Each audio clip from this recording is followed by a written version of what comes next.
my 2 feet on the inside of my partner's legs. Again, my shoulders are forward, my elbows are in nice and tight. They could be on their knees. This is kind of the typical way we'd play.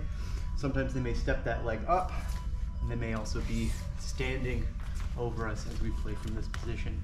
The specific movements that we use from each of those different postures is going to change, but the general movement pattern is all the same. There's going to be some form of grip fight where I'm going to try to get to some kind of 2-on-1, and then off of that response, they're either going to be pulling back away from that, in which case I can wrestle up.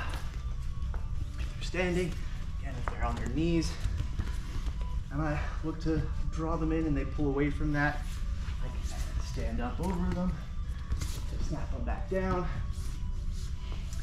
if we're standing up.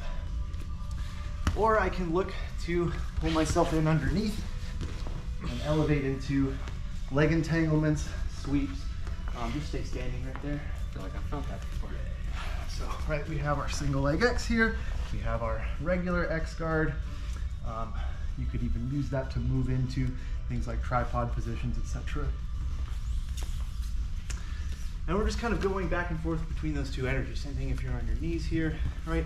I can get to a grip, some kind, and look to elevate into the legs, or look to sweep, or look to do bunches of different things. But that's the main thing, right? I either want to be pressuring to elevate, pull them in which case they'll pull back, try to keep their hips low so I'm not getting under those legs, in which case I can push forward and look to wrestle up.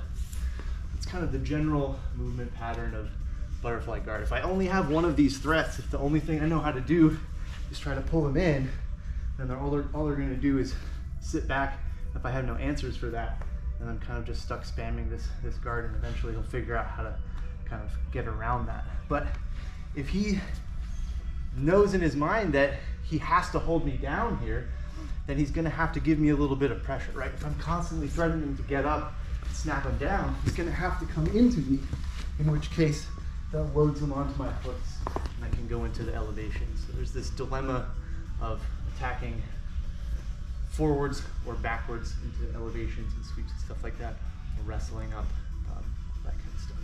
So we'll look at more specifically what we can do there. We'll start with the grip fight.